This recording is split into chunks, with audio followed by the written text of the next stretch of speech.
ओवैसी को नसीहत देने चले थे प्रशांत किशोर। अब एआईएमआईएम ने ऐसा सुनाया कि हड़कंप मच गया। जी हां, एआईएमआईएम यानी ऑल इंडिया मजलिसे इत्तेहादुल मुस्लिमीन अब जनसुराज के संस्थापक प्रशांत किशोर से काफी नाराज नजर आ रही है। पार्टी का कहना है कि सांसद असदुद्दीन ओवैसी का नाम लेकर किशोर अपनी राजनीतिक छवि चमकाने की कोशिश कर रहे हैं। सुनिए। देखिए, इस दुनिया में सबसे आसान चीज है मुफ्त की एडवाइस देना। आपको जुबान मिल गई है, आप हिलाते रहेंगे, फुकट के अंदर आप एडवाइस देते रहेंगे। मैं तो बोलूंगा आप प्रशांत किशोर जी को आप अपनी एडवाइस अपने पास ही रखिए।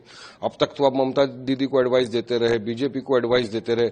अब आप तो खुद चुनाव के अंदर उतरे हो, आपकी पार्टी, लेकिन आप तो डर गए। आप तो चुनाव भी नहीं लड़ रहे हो। आपकी पार्टी के लोगों को लड़ा दिया आपने। और हमको कहां से लड़ना, कहां से नहीं लड़ना, ये तो हमको सब पता है ना। संविधान ने जितना अधिकार तुमको दिया है उतना अधिकार हमको भी है चुनाव लड़ने का। तो हम तो चुनाव लड़ेंगे और हमको यकीन है कि इस मरतबा इंशाल्लाह बिहार की जनता हमको दुआओं से मोहब्बत से नवाजेगी और हमको अच्छी जीत हासिल होगी। देखिए क्या हो गया, चाहे ये प्रशांत किशोर हो या चाहे आरजेडी हो, चाहे कांग्रेस हो, जो भी है महागठबंधन की पार्टी हो या जेडीयू इस तरफ, ये सबके पेट में दर्द शुरू हो गया। जब सबने देखा कि ओवैसी साहब की जो सीमांचल न्याय यात्रा निकली उसमें लाखों की तादाद में लोग खड़े हो गए, लाखों की तादाद में लोग जुड़े। तकरीबन हमने 41 से ज्यादा कॉर्नर मीटिंग और सभाएं कर दी और उसमें भी पब्लिक ही पब्लिक। हर कॉर्नर मीटिंग लगता था कि पब्लिक मीटिंग हो गई है। तो तमाम चीजें देखने के बाद इन सबको तकलीफ हो गई कि ये क्या हो गया। और यकीन मानिए बिहार के लोगों को एक एमआईएम के अंदर विकल्प दिख गया कि नहीं, ये हमारी पार्टी है जो हमारे लिए बात करेगी, हमारी हिस्सेदारी की बात करेगी, हमारे लिए न्याय इंसाफ की बात करेगी, हमारा डेवलपमेंट की बात करेगी, विकास की बात करेगी। और हम यही बोलते हैं ना कि सीमांचल जो सबसे बड़ा पिछड़ा हुआ वर्ग क्यों है पूरे देश के अंदर, बिहार में कितनी बार गए प्रशांत किशोर, उनको क्या पता है सीमांचल की हालत तो देखी होगी उन्होंने, क्यों नहीं बताते।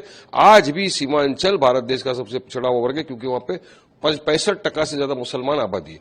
वहां कोई ना मेडिकल कॉलेज है, ना इंजीनियरिंग कॉलेज है। एक बारिश आती है, बाढ़ आ जाता है, वहां पे पानी कीचड़ पूरा भर जाता है।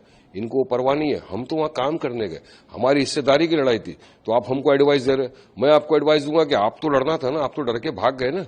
आप क्यों लड़ रहे हो? आप तो अच्छा एडवाइस दे रहे थे, मोदी जी को एडवाइस दो। क्यों गुजरात छोड़ के वाराणसी चले गए?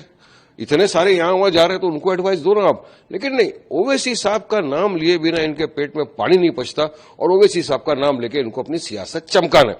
मगर ये डर और घबराहट का सीधा सीधा नमूना है, सबूत है कि आज वो इस तरह की बात कर रहे हैं। हम तो चुनाव लड़ेंगे, पूरी जनता का समर्थन हमारे साथ है। हमने ग्रैंड डेमोक्रेटिक अलायंस भी बना लिया है मौर्य साहब के साथ, चंद्रशेखर आजाद के साथ, और बिहार की जनता पूरी तरह हमारे समर्थन में खड़ी। दरअसल जनसुराज के संस्थापक प्रशांत किशोर ने हाल ही में ओवैसी को सीमांचल के बजाय हैदराबाद पर फोकस करने की सलाह दे दी थी। एआईएमआईएम प्रवक्ता वारिस पठान ने अब कहा कि दुनिया में सबसे आसान काम सलाह देना है। मैं प्रशांत किशोर ने कहना चाहता हूं कि अपनी सलाह अपने पास रखें।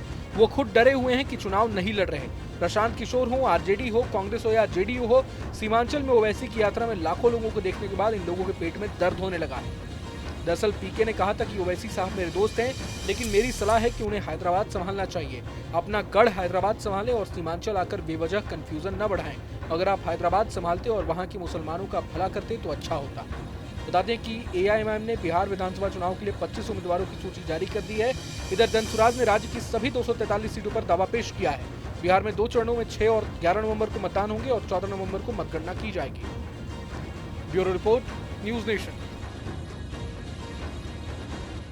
जहाँ भक्ति है हर शब्द में, कथाओं में छुपे हैं दिव्य रहस्य और ज्योतिष देता है जीवन को दिशा। धर्म से जुड़ी हर बातों को जानने के लिए हमारे चैनल स्तुति को सब्सक्राइब करें।